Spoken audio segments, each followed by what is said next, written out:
Eu sou Aline Watanabe e encontrei no maternar minha realização pessoal e profissional. Eu sou Carol Souza e vivencio a maternidade de maneira leve e feliz. Eu sou Lívia Juste e encontro no trabalho um lugar para ser melhor mãe, mulher e amiga. Eu sou Natália Cunha, mãe de 3, mas facilmente teria 6. Aqui nesse podcast, cada mãe é uma peça.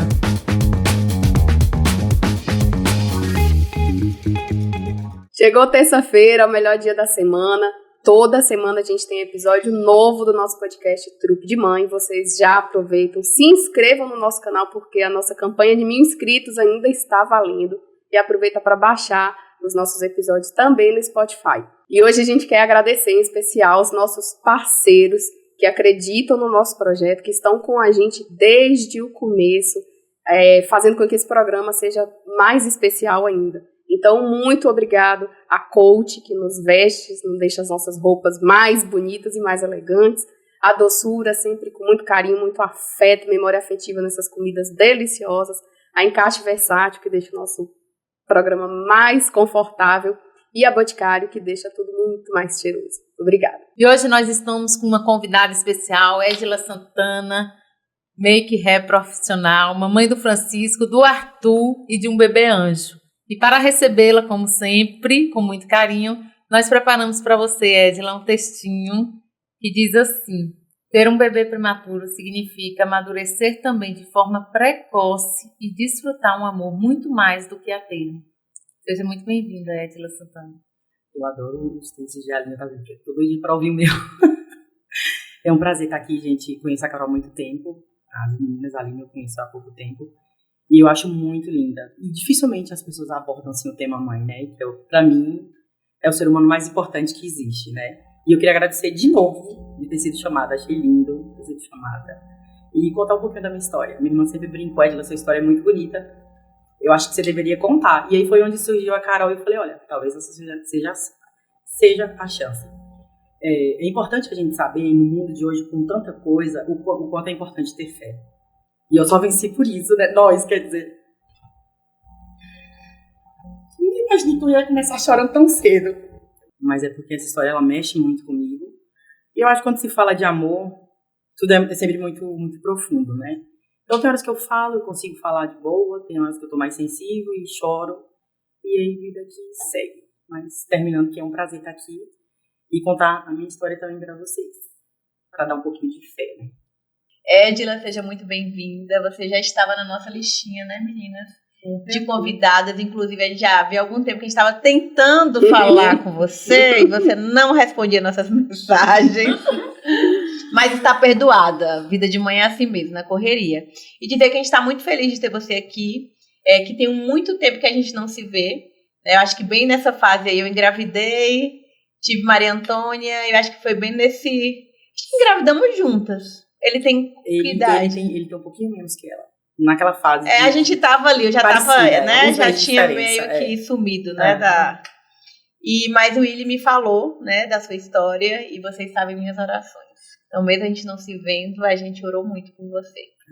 Mas a gente queria que você contasse um pouco da sua história para quem está nos assistindo, essa história de fé e a história dos trigêmeos. Essa história, na verdade, não foi uma gravidez planejada, mas eu sempre brincava. Mas com a idade que eu tenho, acho que já tá na hora. E eu acho que realmente era a hora certa. Só que eu esperava um bebê. Fui fazer a consulta. Quando chega lá, que eu vou estar terminando a consulta, ela falou, são 2. Aí eu falei assim pra ela, mentira, doutora. Ela falou, sim, olha aqui. Porque a gente cresce, a gente quer gêmeos, que gêmeos não tem gêmeos. Abre aspas. Parênteses. Edila tem uma irmã gêmea. E a gente não sabia, eu conheço Edila há um tempão. Quando penso que não, a Edila aparece como uma pessoa igual a ela. Eu falei, uai, essa daqui não é Edila, não. E a Edila lá dentro do salão, lembra? Eu falei, eu não acredito que você tem uma irmã, amiga, igualzinha. Você não tem noção, não. Todo mundo assustou, porque ninguém sabia, né? Que tinha irmã gêmea. Porque ela se casou, na verdade, e foi morar fora. Tipo, mais de 10 anos. E aí ela retornou pra Barreiras. Aí foi quando todo mundo conheceu de verdade. Mas você era próxima, era pra você saber. Inclusive, ela trabalha no mesmo ramo que eu e às vezes eu chamava ela para suporte. Então, algumas pessoas meio que já sabiam. Hoje ela mora com a gente, né? E faz parte do salão hoje. E outros imaginavam que estavam sendo atendidos por ela, mas estavam sendo atendidos pela irmã, entendeu? E tá tudo certo, tá tudo em família. E aí, quando ela me falou que seriam 2, ela desconstruiu toda uma tese que gêmeos tem, que gêmeos não tem gêmeos. Pra quem não sabe, gêmeos normalmente não tem gêmeos. Ah, é? É. De acordo com a biologia. Eu já achei que já tivesse mais facilidade. Não, é uma geração depois. A facilidade é histórico familiar. Então, por exemplo, nessa sua, na sua geração não tem, aí depois vem. Isso, por exemplo, a minha mãe não é e teve a gente gêmeas. Minha mãe tem tia gêmeas, eu tenho prima carnais gêmeas, e provavelmente o meu filho teria a chance muito grande. Eu não sei agora ele sendo gêmeo. Né? Agora vai vir duplicada a chance, porque a avó teve, a mãe teve. Né? Eu sempre soube que a facilidade mais para ter gêmeos seria mais pela parte do homem, por exemplo. Eu e o Rafa, né, a gente engravida seria mais pela parte dele, e não pela minha, né? E na minha família tem muito histórico de gêmeos, mas teria que ser da Mas dele. nada é sentença, né? Você vê que minha amiga. Mas eu fui bem pega de surpresa, né? Aí uma gravidez sem planejação 2, meu Deus. Aí eu fui trabalhar minha cabeça. Sim, mas aí, calma, volta. Aí ela falou, são 2, e aí? São 2, ela me deu um choque. Aí eu falei, mentira. Assim, automático. Ela, não tô brincando, olha aqui. E aí, naquele momento eu fiquei bem surpresa. Eu não soube administrar, na verdade, o que era que eu tava sentindo naquele momento. Eu cheguei no trabalho e comecei a chorar, minha irmã ficou nervosa. O que foi? Eu tive a decisão de ir sozinha. A Edila quis comigo, eu falei, não, eu quis comigo, eu quero ir sozinha. Deixa eu entender o que tá acontecendo. Quando eu cheguei no salão, eu comecei a chorar. Ela falou, o que foi, Edila? Eu falei, são 2! E ela começou a rir, Edila, pelo amor de Deus, eu sei que você ia me dizer outra coisa. Mas aí a minha cabeça já foi trabalhando e eu já fui me sentindo melhor. Só que aí, como eu descobri 2, aí tinha X dado pra mim voltar de novo pro raio-X. Pro ultrassom, perdão. Quando eu chego lá de novo, suspeita de 3. Eu falei, mentira. Eu não vou vir aqui de novo, não, porque daqui a pouco vão ser 4. Toda vez que eu venho, tem um menino a mais na barriga. Toda vez que eu venho, tem um a mais. E aí eu falei, Jesus. E aí já virou mais que meio que uma graça, né? Segundo foi chocante, terceiro já... Quem tem 2 tem 3, quem tem 3 tem 4, né? E aí eu voltei, a gente meio que brincou com essa história. Eu cheguei a ganhar presente de trigêmeos, eu cheguei a ganhar roupinhas amarelinhas.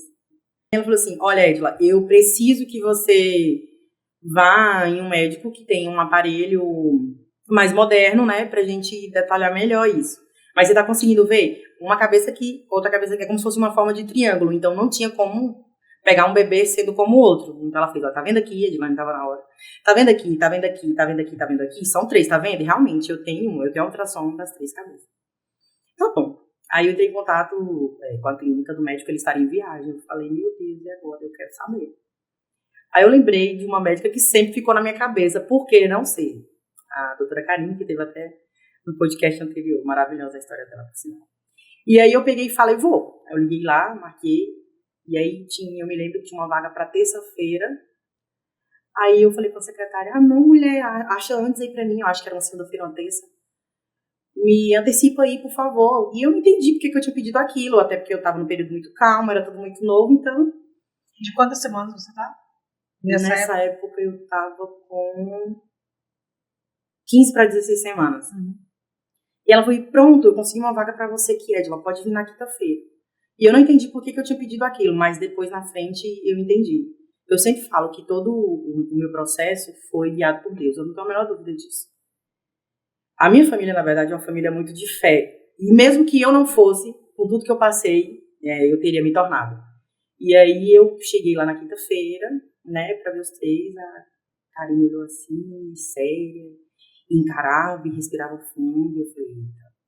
E ela olhava, e são vários dados, né, quem já foi nela entende o que eu tô falando. E olhava uma coisa, olhava outra, olhava uma coisa, olhava outra, olhava uma coisa, olhava outra. E ela falou assim, olha, Edila, eu não vou dar nem muita atenção se era trigêmeos ou não, porque pode ser até uma outra coisa, e se foi um bebê ele não vingou.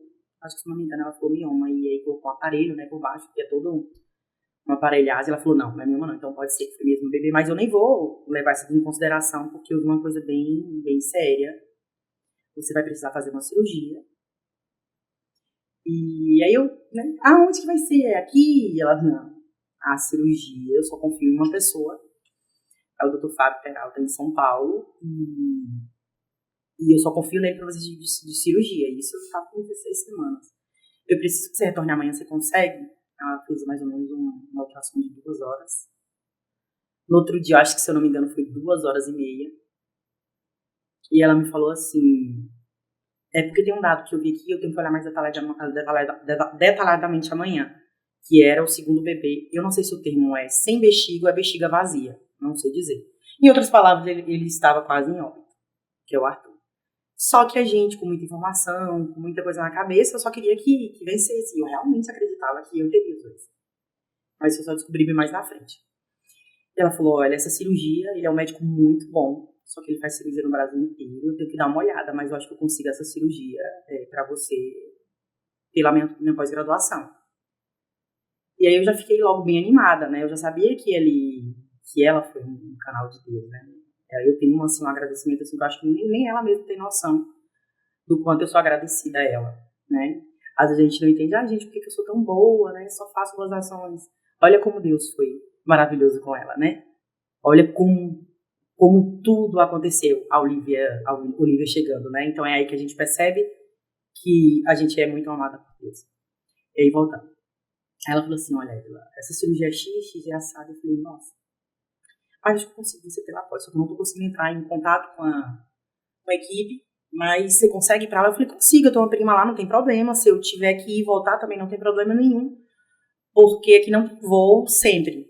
E aí, no sábado, ela me ligou às 7h30 da manhã, eu consegui falar com uma menina que se formou comigo, ela é responsável pela equipe de ultrassom. Ela ainda não conseguiu falar com o doutor Fábio, mas ela meio que tá encaminhando as coisas. Eu fui. Aí, quando chegou no domingo, fui feita a ultrassom. E aí, quando eu fiz a ultrassom, os médicos entraram em análise, e são várias mães, né, que passam por esse processo. E as mães saem... Já tava lá em sábado, só foi tudo muito rápido. Foi quinta-feira, eu fui sábado, fui quinta-feira, sexta-feira ela repetiu o exame, sábado eu fui pra São Paulo, cheguei lá, já fui pra casa da minha prima, domingo eu já fui pro exame, que ele tem que ver primeiro o exame, ele que tem que falar assim, eu vou fazer cirurgia ou não, dependendo do caso. Tem outros casos também que ele faz cirurgia, mas o meu caso foi de transfusão feto-fetal, né, que são onde os gêmeos são ligados, e um ligado a mim. No caso, Francisco era ligado a mim e Arthur era ligado a Francisco. Como é isso? É como Só se um repete essa parte. feto roubasse, vamos dizer assim, tudo do outro. Então só um cresce, só um tá recebendo da mãe, entendeu? Deixa eu falar um jeito melhor.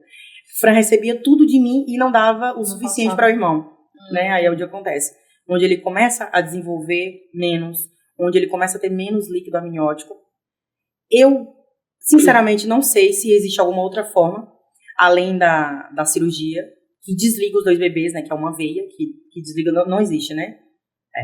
Então, eu não sabia naquele momento, mas na minha cabeça, aí eu cheguei e fiz lá, né, eu expliquei? Então, explicou. Ah, sim, né? Porque eu falei de maneira mais clara, né? E aí, quando eu cheguei, eu fiz uma raio-x, né, e esse raio-x, ele é levado para o Dr. Fábio, né, e ele analisa. Ultrassom. Sim, é ultrassom. E aí, quando são os pós-graduandos que fazem o ultrassom e ele analisa de todas as mamães. E aí eu fui me trocar logo rápido. E aí, enquanto isso, eu já ouvia ele falando sobre alguns, já laudando, né? Eu falei, meu Deus, meu coração sentia que minha situação era grave, porque eu senti pela voz da Karine que era coisa de urgência. E hoje, vendo toda a história, eu entendo muito mais, né? Realmente, na verdade, o que estava acontecendo é que Arthur estava morrendo. A verdade era essa. Mas naquele momento eu não entendi isso. Eu entendia que eu ia ter os 2. Mas na verdade é o amor que a gente sente. E aí, quando ele falou assim, tem esse caso aqui dessa mãe, e eu falei, não quero ouvir. Ele falou assim, esse bebê só tem 2 gotinhas de líquido amniótico. E aí eu me troquei, ele me chamou, e ele falou, né, na frente dos médicos, e falou assim, olha, mãe, o seu caso é assim, assim, assado. Você tem um bebê feto único que tem 90% de chance de sobrevivência e você tem o feto 2, que era Arthur, com menos de 30% de chance. Hoje eu entendo que era muito menos, ele foi até bondoso quando ele usou essa porcentagem. Mas uma coisa eu te falo, mano. E aí faz a cirurgia, cada um vive por si. Eu ainda falei, tem alguma coisa que eu posso fazer por eles depois de separados? Ele falou assim, não, é cada um por si. Mas uma coisa eu te garanto, se você não fizer essa cirurgia, você perde os 2 bebês. Então, naquele momento, eu não tinha outra opção. Não tinha outra alternativa. E o terceiro já não tinha mais. Já não estava mais. Como ele era muito pequenininho ainda, eles eram muito pequenininhos ainda, e o terceiro provavelmente veio depois, então, não sei se explica que é como se o corpo absorvesse. É isso, doutora? Mais ou menos. Porque ele era muito pequenininho, né? E não chegou a se desenvolver, não chegou a ter que imagem. fazer curetagem ou coisa do gênero, mas não fazia parte da placenta dos meninos, não fazia, era uma à parte, separada, porque eles eram uma placenta com 2 bolsas dentro. Até o meu caso eu nem sabia que isso era possível, eu achava que era fora ou dentro, ou era uma ou era 2. E aí ele falou assim pra mim, vamos fazer sua cirurgia. Naquele momento eu comecei a chorar, e até alguns médicos choraram assim na hora, e pra quem não sabe, a minha situação era bem grave, e existe um tempo limite pra fazer essa cirurgia.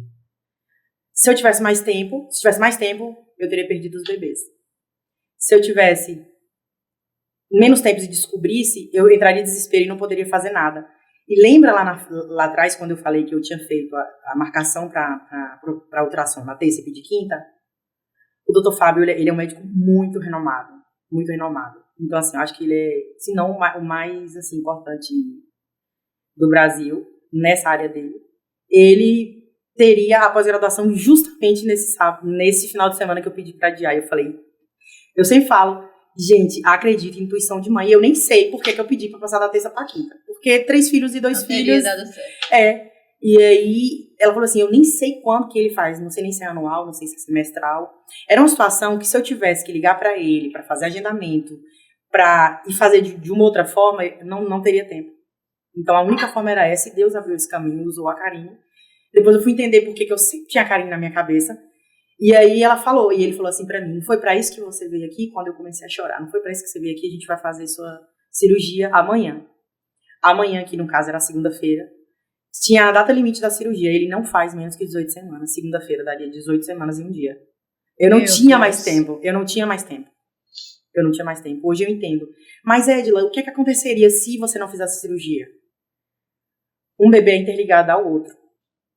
Arthur faleceria e levaria Fran junto. Ele interferia na pressão arterial. E os 2 falecendo, provavelmente interferir de alguma forma comigo. Eu desenvolvi problema cardíaco. Vou chegar lá.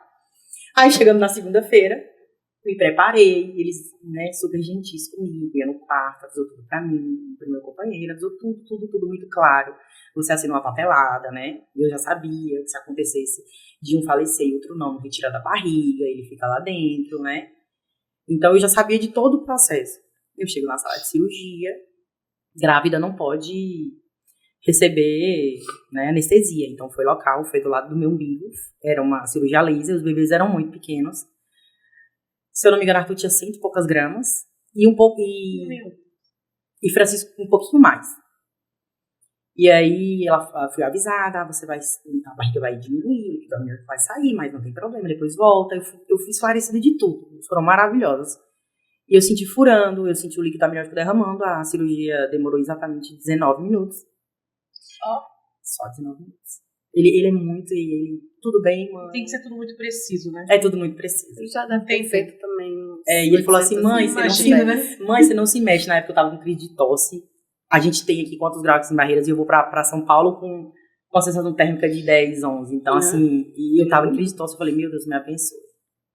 E aí, 19 minutos, ele mediu o batimento feto 1, batimento feto 2, mediu tudo ok, tá vendo, mãe? Tá tudo ok. E aí eles se retiraram da sala e foi falar pra Caíme, né? Que tava tudo ok lá no quarto. Só que houve um pequeno probleminha. Quando todos saíram, eu fiquei só com a obstetra e a enfermeira. A obstetra saiu e os meus batimentos começaram a aumentar.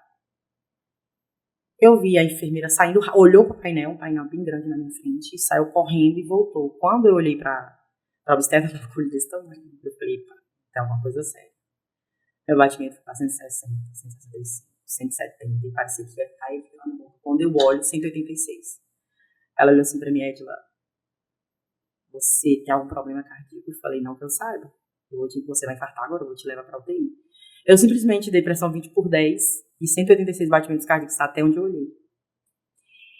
Eu falei, meu Deus do céu, aí a palavra UTI assim já mexe muito com minha cabeça.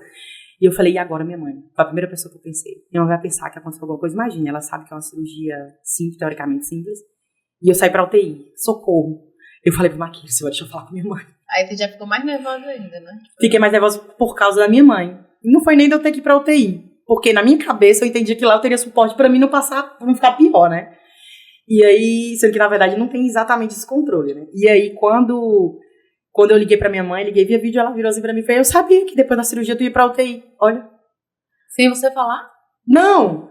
É que assim, eu fiquei no HCOA. HCOA é o Hospital do Coração. Teoricamente, qualquer pessoa que faz cirurgia do coração, ela vai pra UTI pra ser assistida.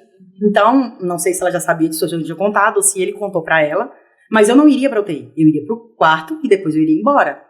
Só que aí ela falou, não, normalmente quando as pessoas fazem cirurgia mesmo vai pra UTI, só que eu não sabia que ela tinha esse pensamento, que senão eu teria ficado mais tranquila. Quando eu chego na UTI, eu descobri que foi uma medicação que eu tomei, que como interfere na placenta, os bebês entendem que tem que nascer. Então esse remédio é pra evitar contração. Só que eu recebi uma dosagem um pouquinho mais alta, por conta deles serem muito prematuros. E aí foi o que me desencadeou a arritmia. Aí era pra me ficar só um pouquinho na UTI, passei de 1 dia pra 2 dias, aí foi onde foi normalizando. E aí ele falou assim, a partir de agora você vai poder ir pra sua casa, continuar com sua obstetra sem problema nenhum, só que você vai ter que ter um acompanhamento cardíaco. Aí, e eu tomando remédio, fui pra casa, tava tranquilo, tudo aqui. E aí ele falou, não tem problema, depois você pode ir pra sua casa, pode pegar avião tranquilamente, não tem risco de uma cirurgia, ela é bem tranquila. E eu fiquei lá. Só que eu recebi uma medicação controlada que eu não tava me sentindo bem. Eu falei, para cá, esse remédio não tá me fazendo bem. Não tá me fazendo bem. Aí eu pesquisei na internet, a famosa Google, e falei, deixa eu ver qual é os sintomas desses efeitos colaterais desse remédio. Eu sentia todos os efeitos colaterais. Arritmia, ansiedade, palpitar, tudo que você imaginar eu sentia. Aí eu falei pra minha prima, vamos ver outro médico. Eu preciso trocar esse remédio. E aí ela conseguiu muito rápido. No outro dia eu consegui um médico muito bom. E aí, que eu não sei nem se barreira a gente conseguiria tão rápido. Era um professor da USP, eu consegui no outro dia. Cheguei lá, trocamos o remédio. No mesmo dia eu me senti melhor. E nesse período, foi provavelmente quando eu perdi Arthur. Teve um dia que minha pressão chegou a 17/10. Eu acredito que foi quando ele parou de bater. Provavelmente. Não sei se o remédio teve alguma culpa nesse sentido, mas eu também nem... Aí a gente foi nesse outro médico, né? E ele falou assim, não era pra você estar tomando esse remédio, não. Esse remédio não é indicado nem se usa mais, muito menos pra grávida. Então, meu coração, de novo, de mãe, intuitivo, que eu não tinha a menor noção do que eu deveria tomar. Aí fui trocada, eu me senti bem e eu voltei pra Barreiras. Só que existia uma consequência. E eu fui advertida de tudo isso. Quando você faz a cirurgia, tem uma explicação. O motivo de ser o tempo mínimo de 18 semanas. Porque os nenéns tendem a vir 12 semanas depois. Então, meio que eu já sabia... Nascer prematuro. Depois da cirurgia, 18 semanas, certo? Tem um risco de ser o risco não, eles viriam nessa faixa de 18 semanas. É certo. Com 12 semanas depois ela teria 30 semanas. Exatamente. Aí todo mundo fala, então você já sabia que você teria filhos prematuros, então não foi tão difícil. A gente não tem uma receita, a gente não tem um diário do que vai acontecer, né? Então eu já sabia que em momento nenhum ia ser fácil, só que eu espero um bebê de 30 semanas. Aí eu começo a sentir dor numa sexta-feira, eu já estava por volta de 25 semanas, ainda não era 26, 25 semanas. E aí eu senti uma dor, constatei a minha médica, ela falou assim, não, pode ser infecção urinária, vamos fazer um exame para ver o que está acontecendo. Eu fiz o exame e não era infecção urinária. Eu falei, tem algum problema eu tomar esse remédio? Prejudica de alguma forma? Eu falei, não. Tomei o remédio e melhorei e pronto. Repeti de novo o exame na segunda-feira e fiz a uricultura, também não deu de novo. Aí eu fui, quando foi na quarta-feira eu tive um sangramento estranho. Eu falei, que estranho. Aí eu contactei a médica e eu falei, na hora eu devia ter tirado a foto, ter te mandado, não tirei, mas eu vou te encaminhar algo aqui parecido. Ela falou assim, então eu vou ter que te ver. Aí leva eu lá, com 25 semanas, exatamente.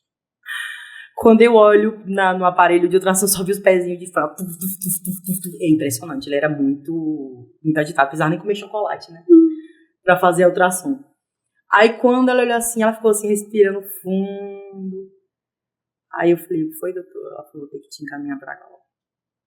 25 semanas, viu, gente? E eu, que dia? Ela falou, agora.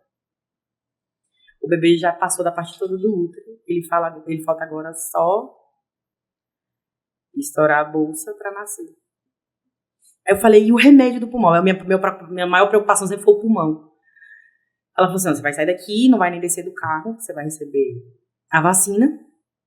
Quando você chegar em casa, você não vai mexer também nas suas coisas, sua irmã vai organizar tudo. Eu cheguei bem de boa na farmácia, desci, tomei remédio, falei da segunda dose, matei.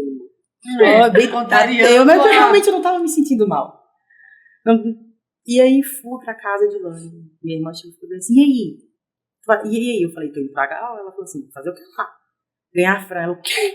Eu falei, é. Ela olhou assim pra mim. E eu, calma, serena.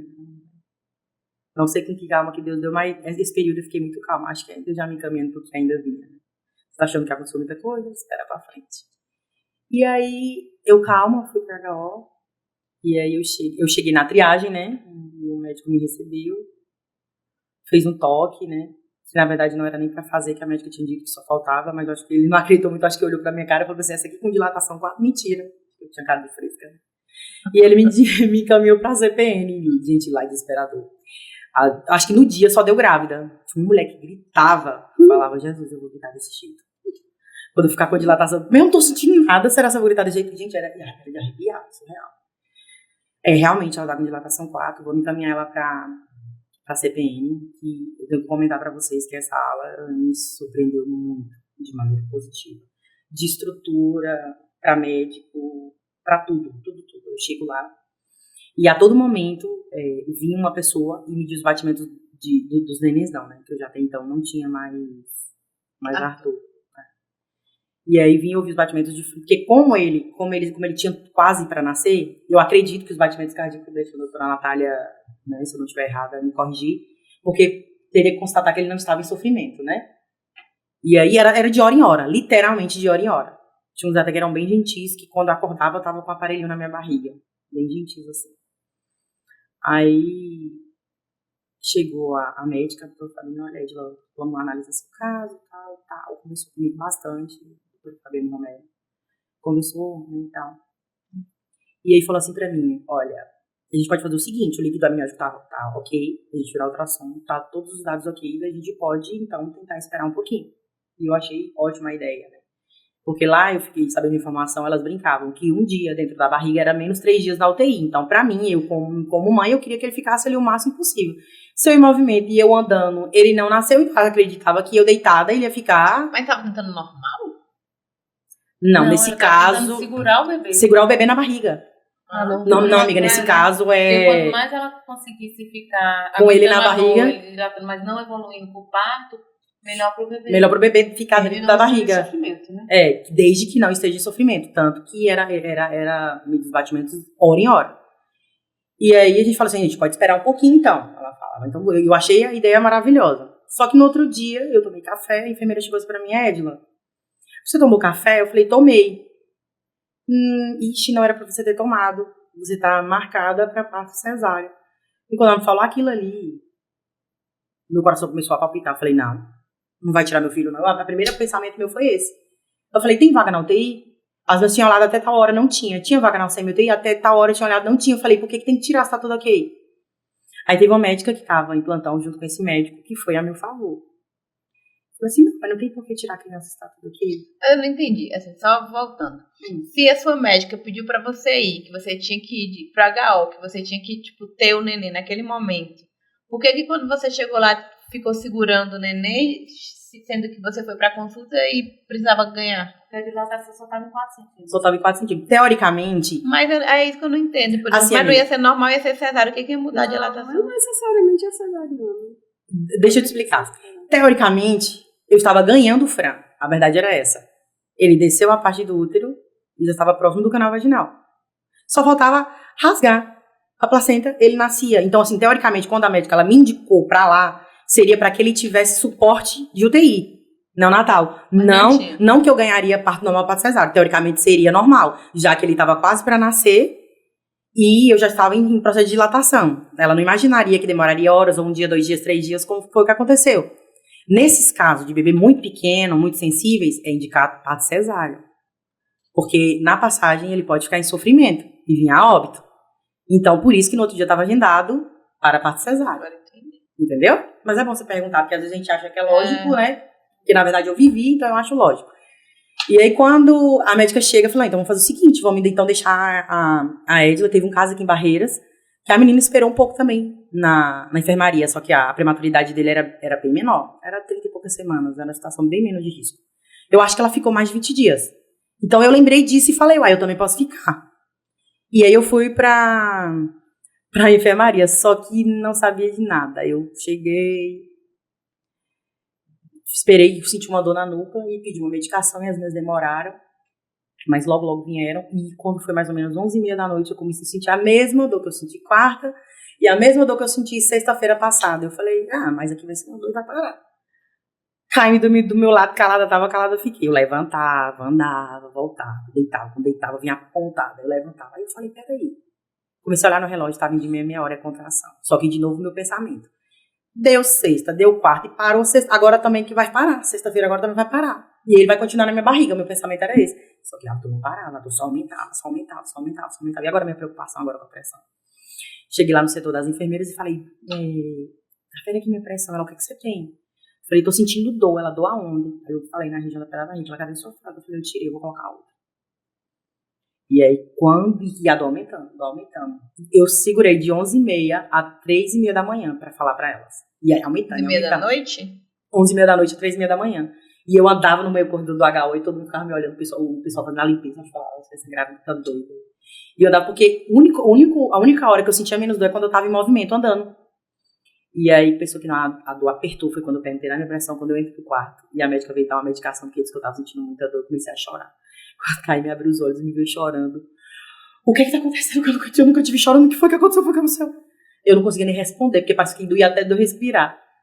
Ela ligou, chamou o maqueiro, porque ela... Enquanto ela chama o maqueiro, eu sinto assim na fralda. Quando ela abriu a fralda, tava um monte, que era hoje, eu sei que era o tampão. Ou seja, realmente, naquele momento, ele viria. E aí, o maqueiro não veio, a enfermeira pegou logo a cadeira de roda e me levou lá pra cima. Eu chegou lá, chegou com o cabelo todo assanhado, o dito custo pra fazer meu parto cesárea. Aí ele olhou assim pra mim e falou assim, mãe, senta aqui. Eu vou fazer todo aqui, quando é que você tá de dilatação? Eu falei, doutor, não pode ser em pé, não, porque eu lembrei que no quarto eu deitei e doía. Ele falou, não tem como fazer toque com você em pé. Aí eu sentei e ele falou assim, você pode ganhar. Você tá com dilatação total, dilatação 10. Aí eu lembrei, não gritei não. Gente, é uma dor insuportável. Eu tive crise renal, vou falar, mas crise renal é igual a dor de parir. Espera chegar a dilatação 10 e ver se é parecida. Tem nada a ver, muito pior. E eu sentada na cadeira. E você aí... plena, né? Eu plena, juro pra você. Caminhando, fazendo cu. Plena. Já acredita? Será pelo fato do feto ser menor, talvez essa dor não tenha sido tão... Talvez eu acho que aqui, ó. Ela tava com aquilo tanto de vai passar, vou segurar, ele vai ficar aqui. Eu senti, cara, a dilatação de um bebê normal. Eu senti a dilatação máxima, independente dele ser pequeno ou não. Entendeu? O corpo me disse que eles iam sair. A verdade foi essa. Talvez se eu tivesse falado antes, ele teria saído antes. Mas eu não falei. Eu tive dilatação total, porque na minha cabeça eu queria que ele ficasse ali. É uma dor insuportável, mas eu acho que pelo tamanho da gravidade, eu não sei se eu acho... talvez eu considerei tolerável, e aí, né? Foi pra cesárea. Aí eu sentei na maca. Aí o médico veio, aí olha só, a pérola que cai e me solta. Uai, doutor, mas não seria mais ia ser parto cesáreo? Ele falou assim, olha o bebê tá aí, não tem como ser mais não. Nossa Senhora. Mas aí ele olhou assim, regalou o olho. Mas doutor, não tem risco pra ela? E isso eu sentindo contração, né? Pra ganhar. Ele olhou assim pra mim e falou bem assim, pra ela não. Foi que eu entendi? Pra ele sim. Claro. Menina, quando eu ouvi isso, eu falei, a força que eu tiver aqui, tu vai sair. E aí gente, foi tanta força, ele olhava assim pra mim, não, mas você não tá botando força não. E eu botei força. Teve uma hora que eu vi tanta estrela. Meu amigo, dá teu braço aqui que eu vou morder, que você vê a força. Deu que eu tô vontade, colocando deu aqui. vontade. E aí gente, toda força, que quem me conhece sabe que eu sou uma pessoa que tem muita força. E eu falei, ela agora vai ter que ter algum sentido pra mim. Gente, eu botei tanta força, mas tanta força, que teve uma hora que eu vi tudo cinza. Quando já tava me faltando ar, que eu voltei o ar, a contração veio de vez, eu comecei a chorar. E o médico falou bem assim pra mim, não chora não, porque o bebê volta. Mas eu não tava nervosa. Eu tava com dor. E aí eu fui de novo, eu nem só puxei um pouquinho do ar e fui com bastante força. A Caim falou assim, teve uma hora lá que eu vi você toda vermelha, achei que você ia desmaiar. Foi justamente quando eu realmente quase desmaiei, quando eu vi tudo cinza, eles falaram assim pra mim, não desisti, já veio o pezinho, ele tava do meu lado, e o médico, vai. A enfermeira também do lado, maravilhosa também, não contratei doula, porque a minha cabeça de mãe, maravilhosa cabeça de mãe, achou que eu ia ficar muito mais tempo com ele na barriga, na verdade eu queria acreditar nisso. Então, Você estava deitada, você estava de coca, você estava... Deitada. A ala da CPN, para quem conhece, que é uma ala nova lá no HU, você pode ganhar dentro do quarto. Você leva a doula, a cama ela é toda encapada, ela tem todo um suporte. É bem legal. Tem um berço aquecido. Eles dizem que tem posições que ajudam, né? O bebê vir com mais facilidade. Não, então, mas mas aí quando eu tava em dilatação total, bebê prematuro, nem tem tempo as posições. Fiquei deitada, ele mandou curvar a perna e tal. E aí eles falaram o pezinho, só que aí eu já tava realmente no meu limite de força mesmo. Aí foi quando eu falei, aí eu só imaginei assim, meu Deus, se passar o pé fosse assim, imagine o resto. Gente, você tem noção. E aí foi toda a minha força, e aí ele nasceu empelicado. A enfermeira até brincou, deve ter filmado. Então, não. E aí o médico rasgou, mas foi até mais seguro pra ele, né? E aí o médico rasgou, ele chorou, falavam que o prematuro não chorava, ele chorou como um bebê normal. Isso, só que era mais baixinho, né? Mas era um choro normal. Tem gente que fala, parece que é um gato miando. Um gato miando é quando o bebê entuba e tira o tubo, né? Por conta do tubo ter ficado muito tempo, e a voz vai voltando aos pouquinhos. Chorou como bebê normal, eu não peguei ele no colo, porque não pode pegar, porque ele era muito novinho. Ele já foi tirado, aí foi pra pegar também, o médico não deixou. Nessa hora eu tenho uma dúvida, por ser prematuro não pode fazer gordeão? Deveria poder, né? Então o que acontece? Não pode, porque assim, ó, o programa de reanimação neonatal, ele é dividido em bebês acima de 34 e bebês abaixo de 34. Quando o bebê, na verdade, assim, todo bebê que nasce a gente tem que ver vitalidade. Né? E apesar dele ter chorado e tudo, ele tem um risco que a gente sabe que o bebê é muito prematuro. Então ele não vai conseguir muito tempo respirar sozinho. Então, assim, é indicativo de já levar para berço aquecido, porque tem risco de hipotermia, tem um monte de risco que a gente precisa diminuir no primeiro minuto de vida. Né? Porque esse é o que a gente chama de golden minute, né? O primeiro minuto de vida. E esse primeiro minuto de vida, se a gente consegue regular, a gente diminui a mortalidade desses bebês. Então é por isso que não pode fazer... eu meio que já sabia disso. Então, se ele nasceu, ele já não respirava mais por mim. Então, quando ele foi, a Camila foi pegar o médico, não deixou, já pegou ele, já levou pro berço aquecido, ele já ficava do lado da cama. E aí a médica já foi entubar, ela acho que não estava conseguindo entubar, eu vendo tudo. Ele sacudiu, ele reclamava ainda, pequenininho. Aí, Fran nasceu com 26 semanas, com 36 centímetros. Ai, que grande, né? E um quilo.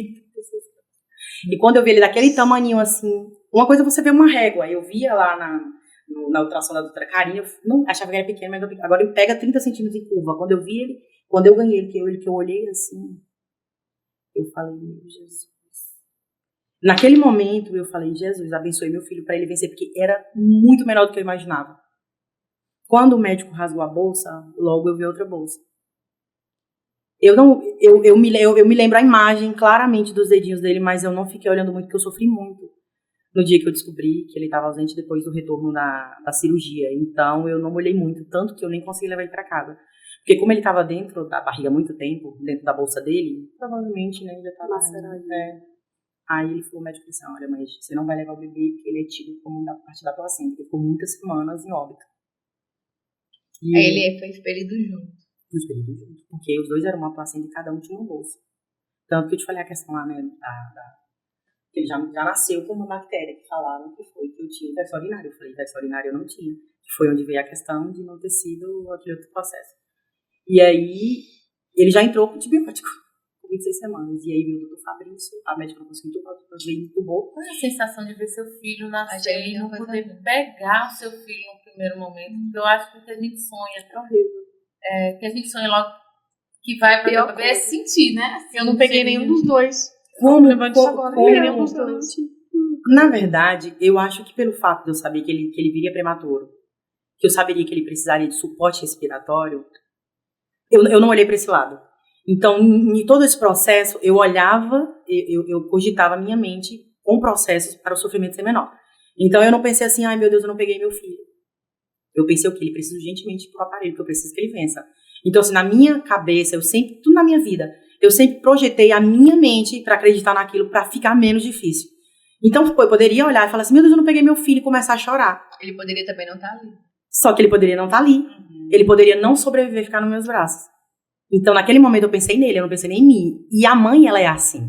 Ela abdica de muita coisa, né? Ela não vive pra ela vive pro bebê.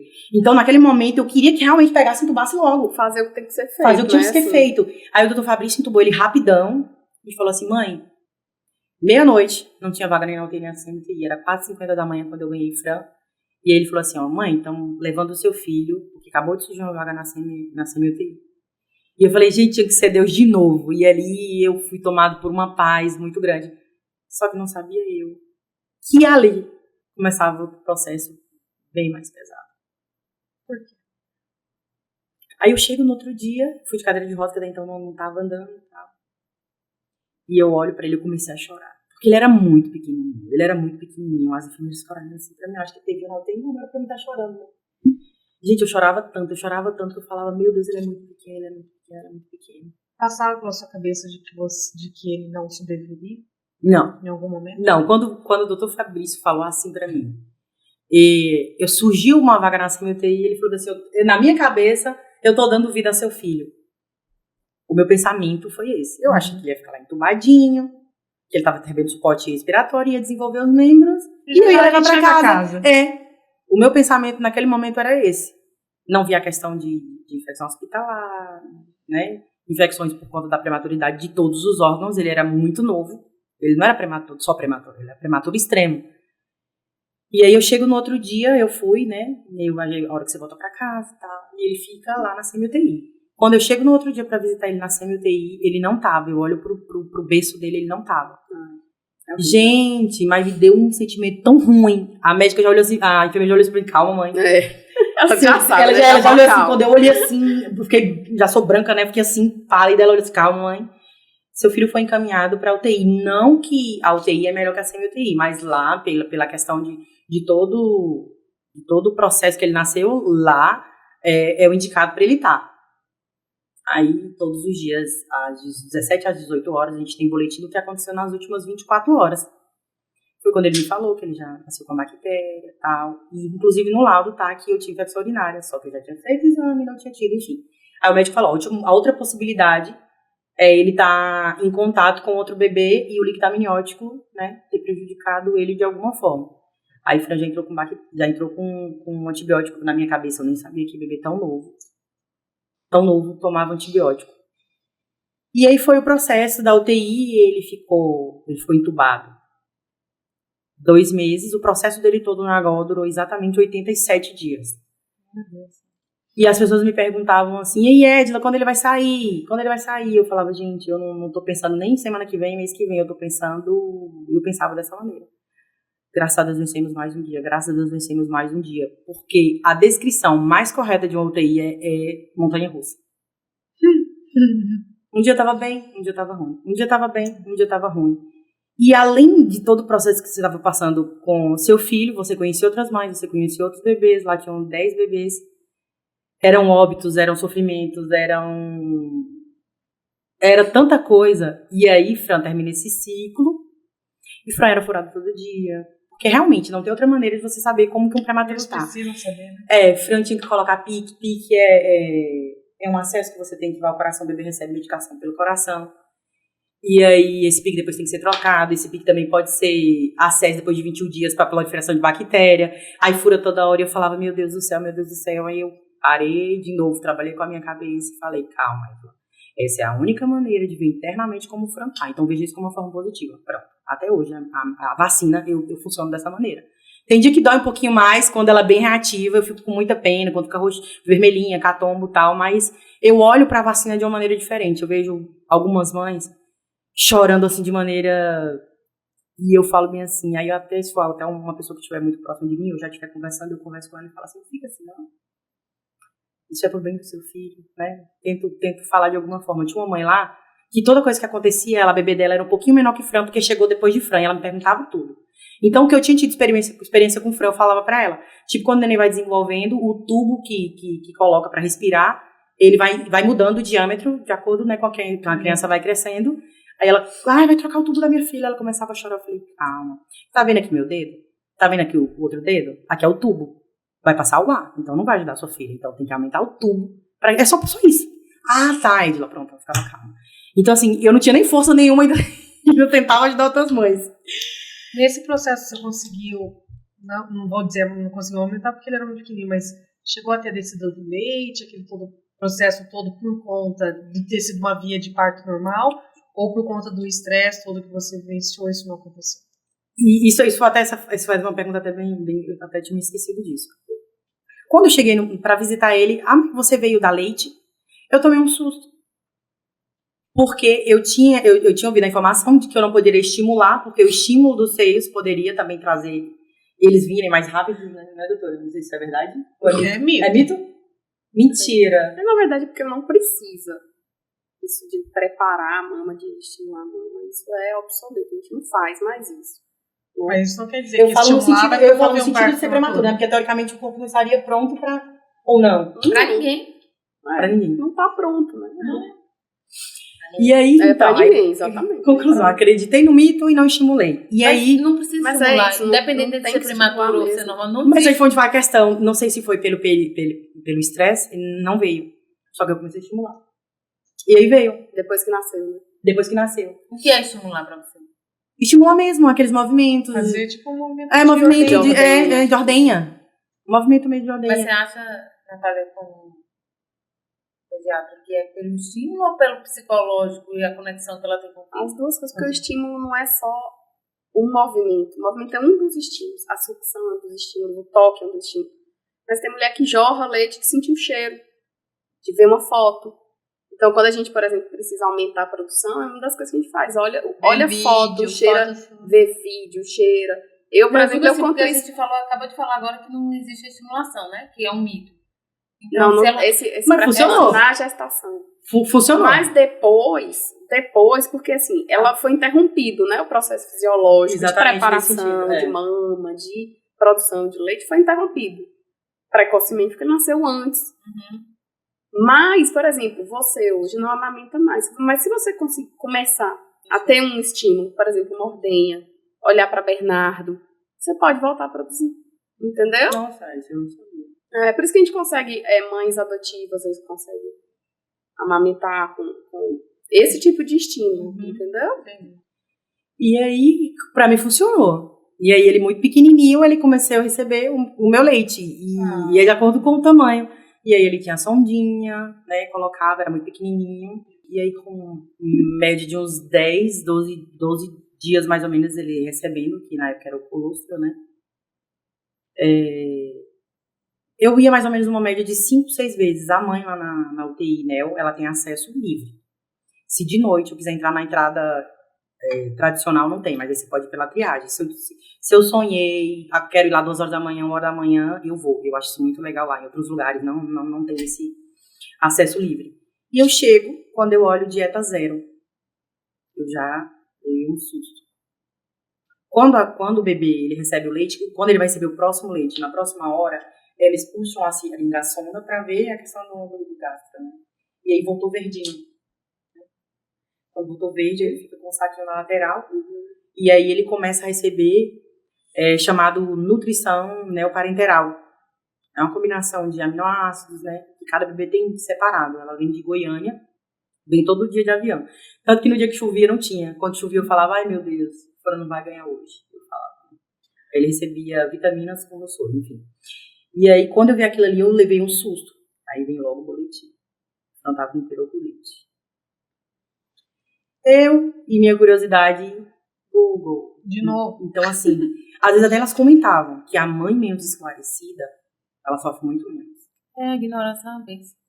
Nesse caso, Então, assim, como eu era muito assídua, eu via queda de saturação com muita frequência, eu via problemas, eu conseguia notar o aumento de ml que ele recebia de antibiótico. Eu já me assustava, doutor, o que aumentou? E ficou mais grave? Eu falava assim, não, é porque de acordo com o peso. Então, aumentava peso, aumentava ml.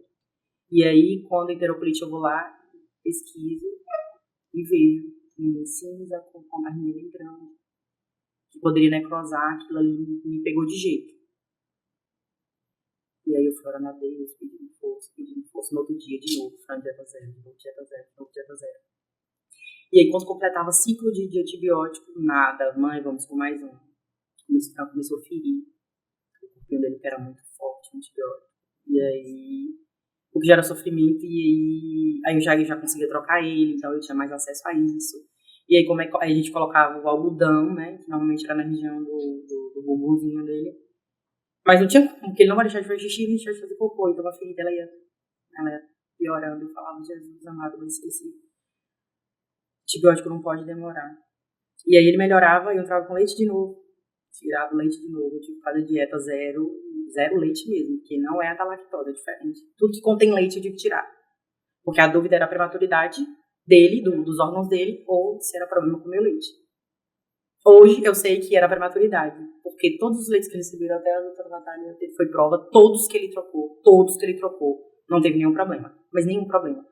Porque nesse caso, pode gerar sangramento no bebê, aí tem que retirar o leite e continuar com o outro. Ele começou com leites especiais, acho que ele ao todo experimentou uns 7 leites. E nunca teve problema de nenhuma troca de um para o outro. Hoje eu sei que era a prematuridade do intestino dele. Aí, quando eu entro, um certo dia, eu venço que ele venceu a enterocolite. Só que aí, no processo do tubo. O Fran passou do processo de tubo, porque ele estava com enterocolite. Então, tinha que zerar a enterocolite para fazer o processo de extubação. Porque senão ele ia concentrar na enterocolite ou concentrar na respiração. E uma das duas poderia tomar de conta. Nessa brincadeira, o Fran acabou ficando 2 meses no tubo. A chance ele ficar sem o tubo é muito menor. A gente, adulto, quando usa o tubo... Tubo pra quê, gente? Pra respiração, porque ele foi intubado, assim, tá. que ajudava ele a respirar. Pra gente, quando a gente tá doente, precisa de intubação, que foi muito caso de Covid, você entende que aquilo ali é um suporte pra você melhorar. Pro bebê é diferente. O bebê entende que, como ele desenvolveu com aquilo, ele entende que aquilo ali faz parte dele. Então, quando vem o processo de intubação, então a maioria dos bebês da UTI NEO não consegue tirar o suporte de oxigênio. Aí ele sai com traqueostomia. Então, o Fran tinha diagnóstico de sair com traque. Aí eu olhava pra ele, o pescoço de bebê assim, e falava, meu Deus do céu, tem misericórdia. Me ajuda. E aí, quando ele zerou a enterocolite, a Nubia que teve aqui no banco disse, ela falou assim, Edila, eu trabalho aqui há 17 anos. Eu nunca vi um bebê passar tão rápido pela enterocolite. Fran não teve nenhuma, mas o doutor Fabrício diagnosticou muito antecipado. Às vezes eu chegava no outro dia, ele já estava com antibiótico. E olha que eu ia lá 5, 6 vezes, eu não ia pouco lá. Quando eu olhei antibiótico, eu falava, ai meu Deus, mais uma. Meu pensamento era isso, que eu já conhecia, né? As aplicações de antibiótico. Quando olhou. E o último ciclo dele era meropenem, então assim, é um antibiótico muito forte. E eu ia de novo lá pesquisar que antibiótico é esse. Eu falava, Jesus, socorro, prepara minha mente. Tinha um dia que eu falava assim, Jesus, hoje eu não consigo. A cabeça de uma mãe de UTI, gente do céu, é surreal. Eu não indico pra ninguém assim. E ele precisou mesmo... Desculpa. Não. Pode falar. Ele precisou fazer a traca? Não. Graças a Deus, não. Graças a Deus. O Fran me surpreendeu de diversas maneiras. Como eu ia falando, às vezes eu falava assim, Deus, hoje eu não vou conseguir. Eu ia com força que eu nem tinha. Eu entrava, eu olhava pra ele e ele restaurava minhas forças. Ele tem uma qualidade muito parecida do meu pai. Quando eu estou perto dele, eu sinto uma paz. E era exatamente o que ele me passava naquela hora, até quando eu não estava. Era eu, Deus e ele, né, e minha família, obviamente. Mas eu falo ali dentro. Teve um período que a gente pegou a última fase da pandemia, que o Rui mandou voltar ao uso de máscara. Mandou voltar ao uso de máscara, pai não entra toda hora com mãe. Só entrava na hora da visita. Então, assim, a parte mais difícil de Fran, eu estava sozinha. Eu me recordo de uma vez que foi próximo do Natal. Fran nasceu 12 de novembro, meados de 2021. O Fran começou a ficar com edema, inchado. Aí as mães chegavam assim, olha, o Fran tá desenvolvendo muito rápido, mas eu tô achando que ele tá com edema hoje. Quando fez um raio-x, o rosto de todo mundo ali da equipe mudou comigo. E eu sou muito de olhar. Eu falei, meu filho não tá bem. Toda vez que passava, ele já ficava meio assim, cabeça baixa. Eu falava, meu Deus, o que tá acontecendo com meu filho? Quando chegou o diagnóstico, seu filho não tá nada bem. A gente fez um raio-x e saiu tudo branco. Ele tá cheio de água. A situação dele não é fácil. Mas fique tranquilo que a gente vai tentar de tudo. Foi ele, foi lá, a doutora Thalita. Todo mundo se reuniu. Virou uma coisa assim de equipe. E eu sabia que eles estavam, na verdade, correndo todo o tempo. Entrou com espiro, com furosemida. Ele começou a tomar dois períodos e falou, mãe, ele vai passar por essa. E se ele passar por essa, você vai continuar tomando em casa. Aí eu tô lá na visitação. Quando eu olho a saturação, cai 84, 80, 70, 60. Meu coração começou a saltar. Falei, meu Deus, agora que vai parar de respirar. Quando chegou em 54, todas as minhas comidas assim, pra abusar, né? Que é quando ele precisa de um reforço da respiração, eu comecei a chorar. Chorava. Falava, meu Deus, e a partir daí eu não conseguia mais dormir. Eu não conseguia mais comer.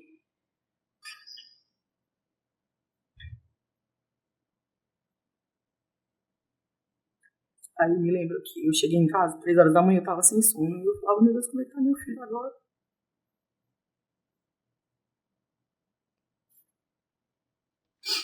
Foi tantas situações difíceis que só me restava Deus.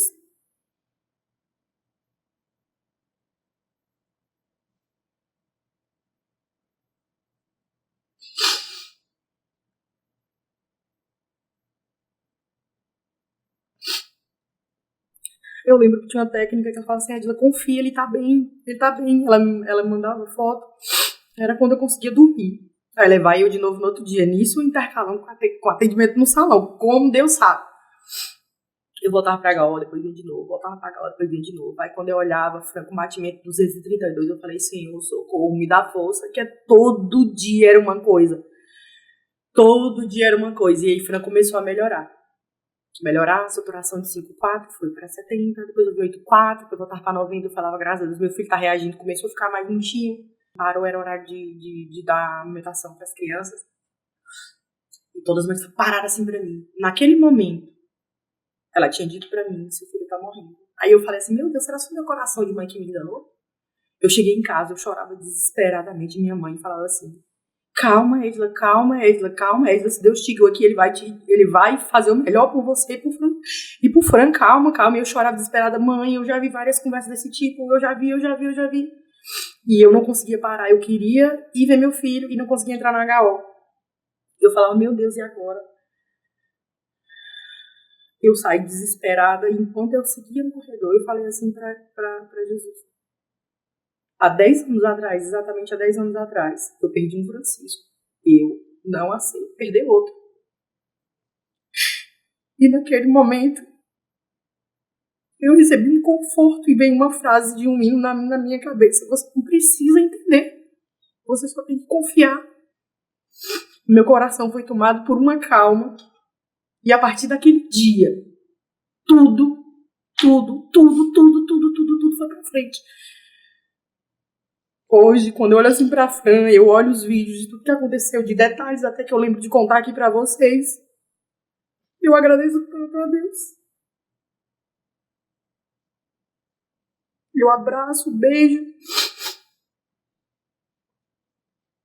Eu vou de noite ver se tá respirando.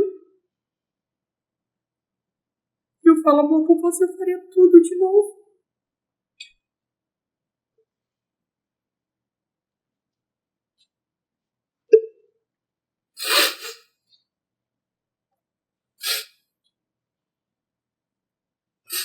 Hoje, num mundo tão frio, eu agradeço tanto a Deus, tanto, por ter me dado um presente. Eu não sei hoje qual o intuito de eu não ter tido Arthur, de eu não ter tido outro bebê, mas eu sou grata pelo que eu tenho, eu sou grata. Eu sempre falo que uma mãe, ela só entende a dimensão de ser completa quando tem um filho. E eu não vou olhar para Deus porque diz outros dois. Eu sou agradecida a Deus por ter tido o Fran, que ele é a melhor coisa que me aconteceu. A melhor coisa, não adianta vida corrida, não adianta. Eu sou grata e você pelo resto da minha vida, pelo resto da minha vida. E quando eu resolvi vir no podcast, eu falei bem assim, eu preciso, são diversas mães que passam pelo que eu passei, que as pessoas às vezes não têm consciência dos profissionais que estão por trás, que também têm desgaste emocional, para que as pessoas entendam que a fé, ela existe. Eu sou prova viva, Fran é prova viva. Então, quando aparecer algum problema, alguma situação, não duvide, não desista.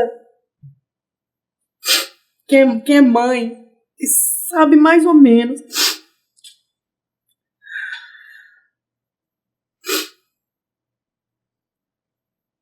o que eu passei.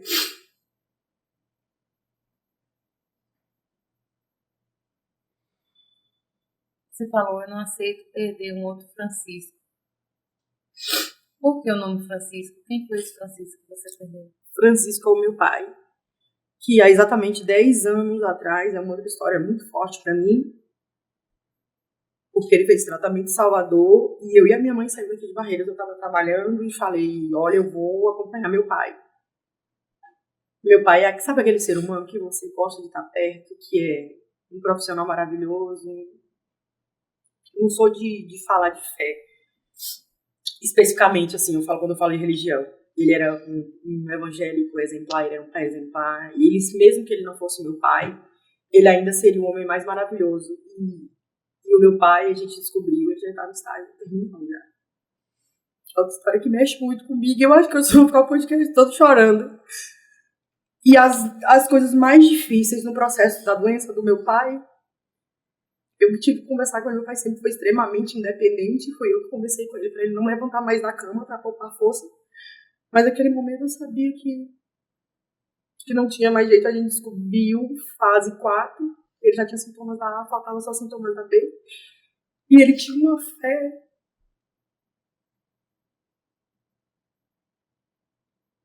Quando meu pai partiu, eu tava com ele na hora.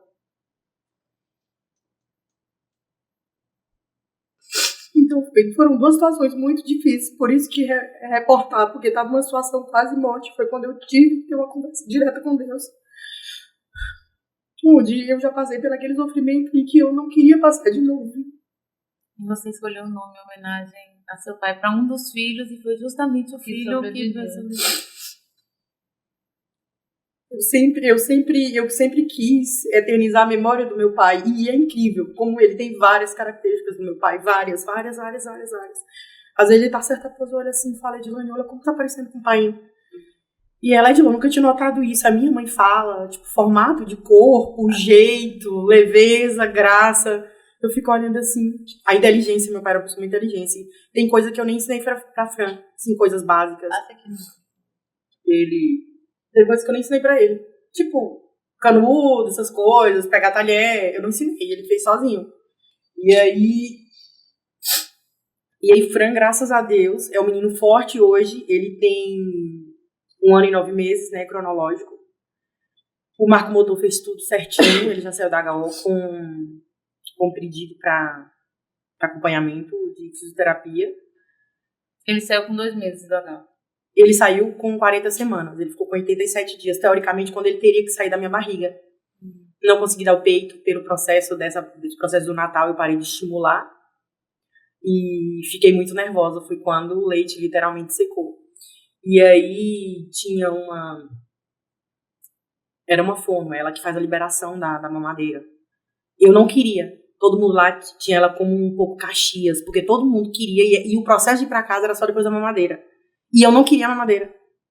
No dia que ela me viu, ela liberou a mamadeira, porque ela sabia da vontade que eu tinha de amamentar. Mas meu filho precisava sair dali. Porque ali também era foco de infecção. Então as meninas já vinham e falavam, Fran, o que você tá fazendo aqui?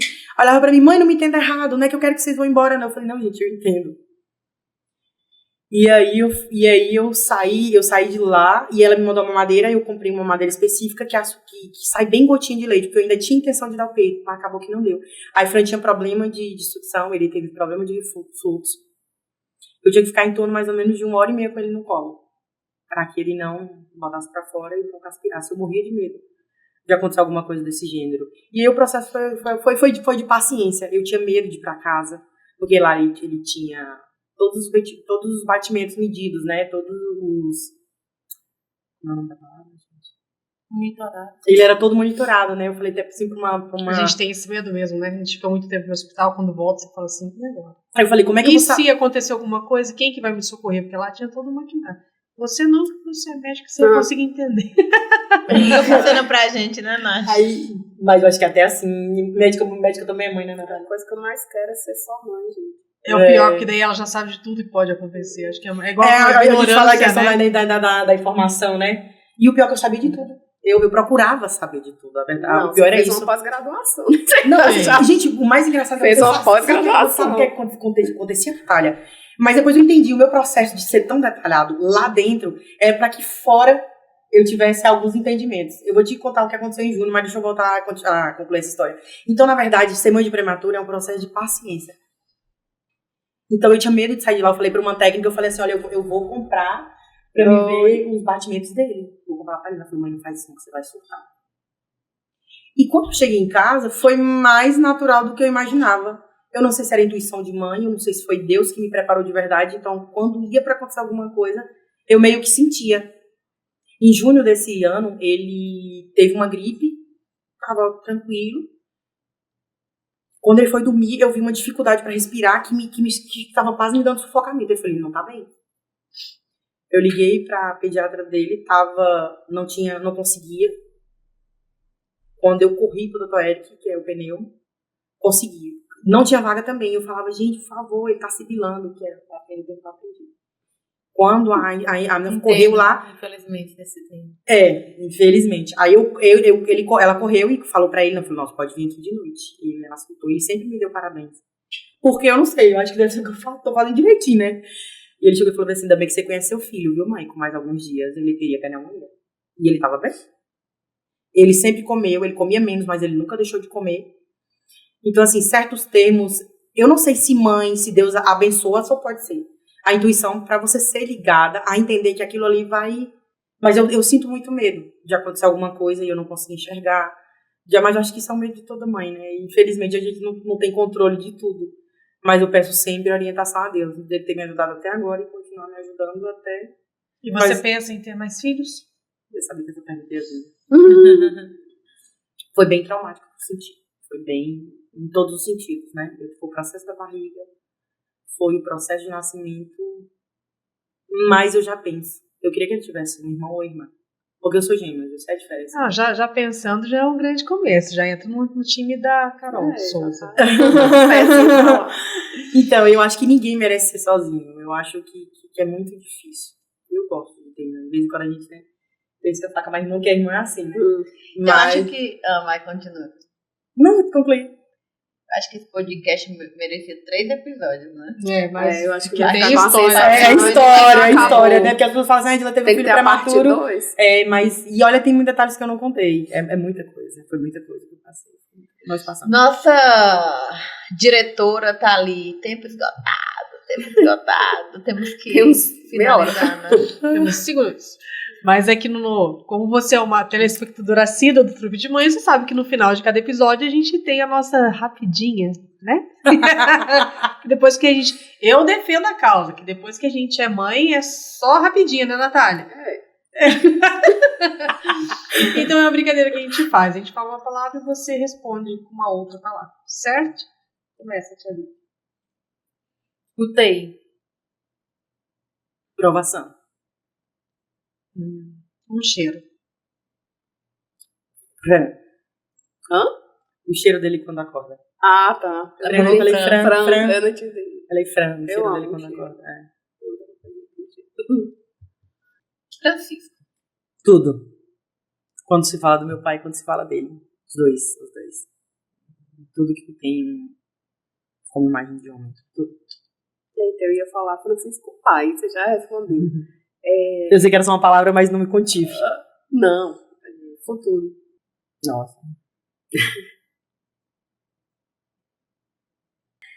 Inesperado, na verdade, né? Porque com tudo que eu passei, com tudo que pode vir, acho que a gente volta pelo que eu mais fixei aqui. Fé. Acho que acaba sendo o mais importante. Porque sendo fácil ou não, sendo difícil ou não, é o que sustenta. Foi o que me sustentou. Foi o que literalmente me sustentou. Sempre fui uma pessoa de fé, mas se eu não fosse, eu me tornaria. Edila. Eu poderia dizer guerreira, será? Pode. Eu acho que pela primeira vez que eu posso dizer isso. Acho que eu posso, sempre me falaram isso desde meu pai. Meus tios viravam assim, nossa, eu tinha orgulho de você, agora eu tenho mais, mas eu nunca fiz aquilo por ninguém. Fiz por ele. Porque eu acho que era a única forma de eu mostrar um pouquinho do amor que ele teve por mim, por toda a minha vida. E eu sempre falo, meu Deus, mas por que tinha que ser eu? Só que eu agradeço a Deus por ter sido a fase mais difícil da minha vida com meu pai, mas ter sido a melhor por ter dito e ter provado pra ele que eu tava ali. Tanto que ele me chamava e que eu dizia que eu era o anjo da guarda dele, eu ficava rindo. Ele falou, tô falando sério. Então, assim, de uma certa forma, isso me conforta. Eu falo, mas por que levar uma pessoa tão boa? Eu falei, se eu fosse Deus, eu também queria do meu lado. Né? Então, ele me deixou formada, me deixou uma pessoa formada, criada, e eu sou felizarda por ter tido um pai como ele e por ter agora um filho Francisco. Edila, chegamos ao final de mais um episódio, que ficou com gostinho de quero mais, porque pela sua fala, são muitas histórias e muitos detalhes.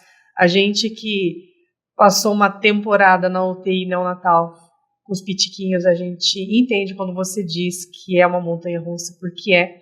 E eu tenho certeza que em casa muitas mães se viram nesses momentos, né? A Nath aqui também. A gente sente aquele pesar, aquela angústia, né, daqueles momentos, mas que bom que a gente pode celebrar hoje a vida do Francisco, que bom que a gente pode celebrar a vida dos nossos filhos, de tantas crianças que estão em casa, né, que a gente não teve aquela perda tão grande de deixar um filho lá, né, apesar de você ter tido a perda de 2 ainda durante a gestação, mas a gente se sente feliz porque você honra a vida do seu filho. Tá? Muito obrigada por você ter se disposto a vir contar um pouquinho da sua história pra gente. Tenho certeza que muitas aqui vão se beneficiar com esse conteúdo. E obrigada, de verdade mesmo. Ai, gente, eu que agradeço, desculpa o chorando, mas tem falas que não dá pra não chorar. São tantos profissionais, mas tantos profissionais que eu ficaria aqui por horas agradecendo, que sabem, são profissionais que fizeram diferença na minha vida, que fizeram diferença na vida de Fran, que eu sou muito feliz e que vocês continuem fazendo esse trabalho maravilhoso para que muitos bebês venham fazer história. Eu estou muito feliz de vocês, a Trupe de Mãe, ter sido o canal da minha história, poder um pouquinho levar a fé aí para as mamães. E a gente pode sim fazer muita coisa, viu? Mas até que a gente duvida. E é isso. Obrigada de verdade. E foi um prazer estar aqui. Amei, de verdade. E é com esse depoimento bem gostoso de ser ouvido da Edila que a gente finaliza o nosso podcast. Tenho certeza que você pode encaminhar isso para mais famílias, então faça isso, se inscreva no nosso canal, nos acompanhe nas nossas redes sociais e também a gente está no Spotify, tá bom? Um grande beijo para todos vocês, nos vemos na semana que vem e tenha certeza que nesse podcast, Trupe de Mãe, cada mãe é uma peça.